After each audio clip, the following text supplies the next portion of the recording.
안녕하세요, 드림이 여러분. 이번 영상은요, 표현해야 사랑이다 라는 책, 관계와 소통의 심리학 그 책이고요. 이민규라는 교수님이 쓴 책입니다. 오늘이 가장 표현하기 좋은 날이다 라는 말이 나와 있어요. 그렇죠? 오늘 살아있음에 이렇게 드림이 여러분 앞에 영상을 찍을 수 있음에 감사하는, 그리고 너무너무 고맙다고 마음을 전할 수 있는 그런 날이죠. 그래서 프롤로그에서는 그 표현이 나와요. 꼭 말로 해야 됩니까? 아무리 마음속에 사랑을 가득 담고 있다 해도 그것을 표현하지 않으면 그건 마치 값비싼 선물을 사서 예쁘게 포장해 놓고 주지 않는 것과 같다라는 거죠. 그래서 관계와 소통을 개선하려면 무엇보다 마음속의 생각들을 적절하게 표현할 수 있어야 한다. 마음도 굉장히 중요하지만 표현도 더 중요하다라고 나와 있어요. 그러면서 사랑하는 마음이 100이라면 그것을 표현하는 것이 0이야. 그러면은 그것도 역시 제로라는 거죠. 그래서 대놓고 딱 표현하기 쑥스럽다 그러면 문자나 메일 그리고 편지 이런 거로 소통을 해보는 것도 필요하다. 이런 것은 연습이 필요하다라고 나옵니다. 그래서 여기에는 1부 Why, 감정소통 왜 중요한가? 2부 What, 행복한 관계에 무엇이 다른가? 3부 How, 사랑의 표현 어떻게 실천할 것인가? 라고 이렇게 3가지 챕터로 나와 있습니다. 제일 먼저 1부 Why, 감정소통 왜 중요한가? 이 내용에서는요. 인간은 굉장히 합리적인 존재가 아니다라는 거죠. 합리적인 존재가 아니고 합리화하는 존재다. 사람은 좋아하면 판단하지 않는다라고 합니다. 이것을 심리학 용어로 감정 전이 현상이라고 하는데요. 실제로 어떤 사람이 싫으면 그와 관련된 모든 것이 싫어진다는 거죠. 그래서 꼴 보기 싫은 사람이 가장 보기 싫을 때, 그 사람이 미소를 볼 때, 그리고 꼴 보기 싫은 사람이 아주 따뜻한 미소를 지으면서 어떤 행동을 할 때 가장 싫은가, 가증스러운가 했을 때 친절한 행동을 할 때라고 나옵니다. 그래서 아무리 옳은 행동, 옳은 말을 하더라도 상대방에게 감정전이가 되지 않는다면 감정적인 어떤 그 소통은 되지 않는다라고 합니다. 그래서 정말 감정전이가 무엇보다 굉장히 중요하죠. 그러면서 그 감정전이 현상을 제대로 활용하지 못하고 있다면 평생 열심히 살면서도 원하는 것을 얻지 못한다라고 나와 있습니다. 그래서 우리는 상대한테 감정전이를 일으켜야 되는데 그게 중요한 게 사람은 본능적으로 말보다는 그 말의 내용보다는 목소리나 표현, 전달하는 메시지가 굉장히 더 중요하게 받아들여진다라고 나와요. 그래서 말이 7%, 청각적인 요소가 38%, 시각적인 요소가 55%, 메라비안 법칙에 나오죠. 그런 걸 따지다 보면은 내용보다는 정말 표현적인 거, 외적으로 드러나는 게 굉장히 더 중요하지 않나라고 싶습니다. 그래서 잔소리를 심리학적으로 정리하자면 짜증나는 표정에 신경질적인 말투로 틀리지 않은 말, 구구절절히 옳은 말을 하는 것이 잔소리다라고 나오는데 굉장히 재밌었습니다. 그러면서 자신이 어떤 눈빛과 어떤 사랑의 감정을 전하느냐, 어떤 목소리로 전하느냐, 이런 자기 관찰과 자기 그 경청이 굉장히 중요하다.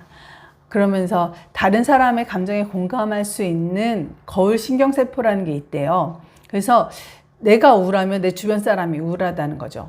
즉 가정에서도 부모가 우울하면 아이도 우울할 수밖에 없다라는 표현이 또 나와 있어서 거울 신경세포 한번 알아둬야겠구나 라고 생각을 했습니다.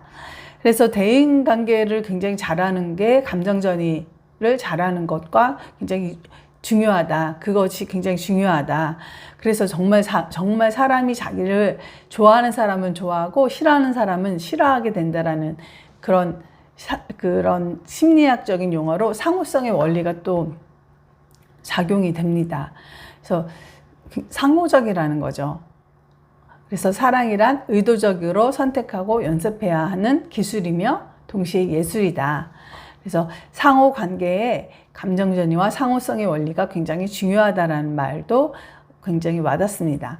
그러면서 함께 밥 먹고 싶은 부모가 되자라는 챕터에서는 1, 2, 3의 법칙이 나오는데 1분 동안 말을 했으면 2분 동안은 경청을 하고 2분 동안 경청하는 동안에 맞장구를 3번 쳐주자. 이게 굉장히 중요하다라는 거.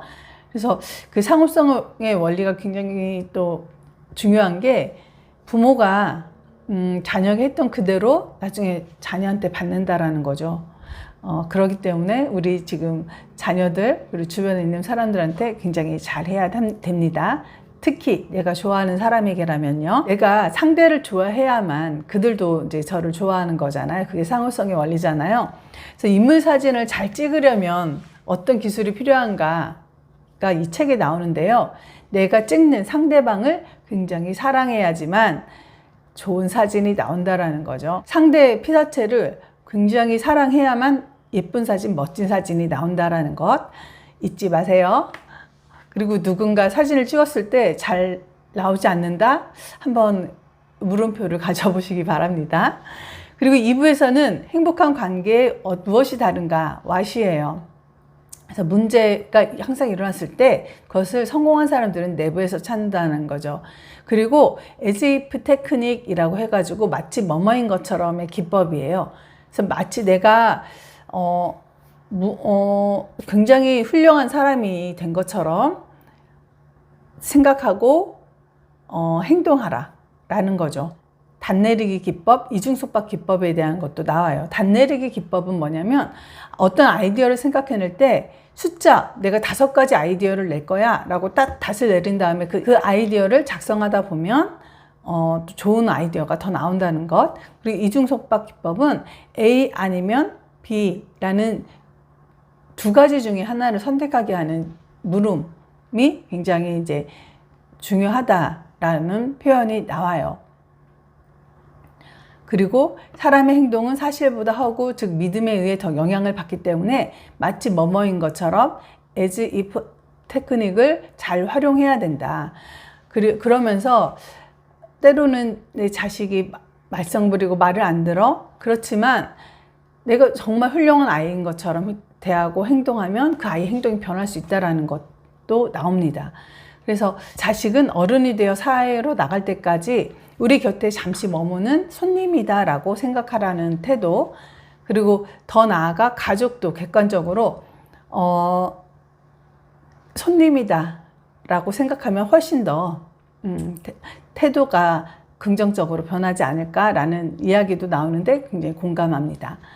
그러면서 작은 일에 추가하여 기대치를 위반하는 이제 엑스트라 1% 서비스, 굉장히 공감하면서도 실천하기가 쉽지는 않은 그런 부분이었어요. 왜냐하면 이것도 내가 일반적인 거를 한 다음에 1% 추가를 한다는 거는 그만큼의 또 에너지가 필요하거든요.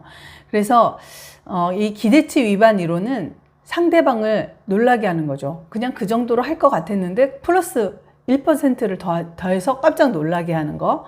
그래서 누군가를 감동시키는 연습도 필요하다. 그리고 1% 다르게 생각하고 행동하는 것도 필요하다라는 거. 그러면서 저도 다시 한번 1% 엑스트라 서비스를 주변 사람들한테 해서 감동을 주는 사람이 되어야겠다. 늘 마음은 갖고 있는데 실천이 참 어려운 부분 중에 하나인데 꼭 한 번 더 실천해 보도록 하겠습니다. 그리고 이제 칭찬은 잘했을 때 하는 것이 당연하다고 생각하지만 미리 갑을 해서 칭찬할 때는 아주 더 놀라운 효과를 발휘한다고 합니다. 사랑도 마찬가지죠. 사랑스럽기 때문에 사랑스럽다라고 말할 수도 있지만 사랑한다고 표현하다 보면 사랑스러워진다는 거죠. 사랑스러운 사람이 될 수 있다는 것. 특히 아무리 기다려도 잘할 것 같지 않는 사람에겐 미리 갑을 해서 칭찬하고 사랑한다고 표현할 필요가 있다라는 표현도 나오면서 우리 피그말리온 효과라고 들어보셨죠? 그런 효과를 이제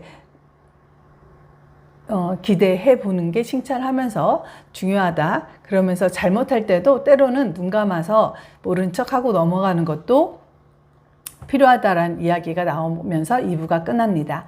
자, 3부는 how, 사랑의 표현 어떻게 할 것인가, 멀리 내다보되 작기 시작하라, 어떻게 실천하고 표현할 것인가 라고 했을 때 가끔 하던 일을 멈추고 생각해라. stop and think 이야기가 나오죠. 무엇을 해야 될까? 잠깐 멈췄을 때 미래에 대한 생각을 해봐라고 나오죠. 10년 후, 20년 후, 30년 후 내가 원하는 삶을 그려보는 것. 그리고 두 번째는 그 미래를 위해서 당장 할 수 있는 정말 작은 일을 찾아내는 것. 그리고 세 번째는 자신이 원하는 삶의 미래를 즉시 위해서 미래를 위해서 할 일을 즉시 실천하기. 인생을 망치는 두 가지 방법. 하나는 생각만 하고 실천하지 않는 것, 또 하나는 생각 없이 실천하는 것. 그래서 모든 선택에는 반드시 즉각적인 결과가 있기 때문에 나비 효과라는 걸 기대해 볼 수가 있다. 그리고 그런 다음에 이제 약간의 거리 두기도 굉장히 필요하다라는 거. 하루 1%가 시간 이제 분으로 따지면 15분이라고 합니다. 그 15분 동안 10년 후 미래를 원하는 모습을 그려보고 그 정말 작은 일이라도 한 가지 실천해보고 그날 12시가 지나기 전에 내가 꼭 해야겠다고 마음먹고 한 가지라도 하는 거. 하루에 한 가지씩. One day, one thing. 그러면 1년 후에 몰라보게 달라진 모습을 발견하게 된다고 나옵니다. 그래서 정말 15분이라도 내가 잠시 멈춰서 생각하고 미래에 그리는 모습을 생각하고 어떻게 생활할 것인가를 생각해 나가는 게 또 필요하지 않을까라는 또 생각을 합니다. 그리고 여기에서 또 나오는 것 중에 하나가 부탁하라 그러면 사이가 더 좋아질 것이다 라고 나와요. 그래서 누군가에게 부탁을 한다는 거 굉장히 어려워하는 부분 중에 하나잖아요. 저 또한 그런데 누군가에게 손쉽게 들어줄 수 있는 작은 부탁을 진심을 담아서 하고 고마운 마음을 표현할 때 기대치 위반의 작은 감동이 일어날 수 있다라고 합니다. 그래서 정말 그 부탁하는 것도 잘 해야겠다는 또 생각이 들었고, 여기에 이제 미루지 말고 지금 하라는 이야기도 나와요. 후회는 아무리 빨라도 늦고 시작은 아무리 늦어도 빠르다라는 이야기가 나오면서 가슴과 입까지의 거리가 30cm라고 합니다. 정말 멀고도 가까운 거리죠. 그래서 정말 사과할 일이 있으면 사과 빨리 하고 또 미루지 않고 해야 될 일이 있으면 빨리 하고 이런 것들이 굉장히 좋다. 그래서 마음에서 우러나서 입으로 나오는 이야기인데 마음을 잘 다스려서 입으로 나올 수 있을 정도로 우리가 미루지 말고 지금 행동한다면 중요하지 않을까. 그리고 표현해야지 정말 사랑인 거죠. 현재를 가장 효과적으로 바꿀 수 있는 방법은 미래를 현재로 끌어오는 것. 오늘이 살아있는 마지막 날이라고 생각을 한다면 어떻겠는가? 라고 여기서 물음을 날립니다. 그래서 생의 마지막 순간에 간절히 원하는 것을 지금 바로 하라는 것. 자, 그래서 오늘 만약에 제 영상을 들었다면 오늘 12시가 가기 전에 정말 사랑하는 사람한테 전화를 하거나 문자를 하거나 표현을 해보는 한번 미션을 드려볼게요. 그래서 그 미션에 어떤 답이 왔는지 댓글 남겨주시면 재밌지 않을까라는 또 생각을 해보면서 사랑해야 표현이다. 사람은 정말 그 표현하고 그 표현을 마음에 담아서 진심으로 전달했을 때 행복하지 않을까 하는 생각을 하면서 이 책 리뷰를 마치겠습니다. 감사합니다.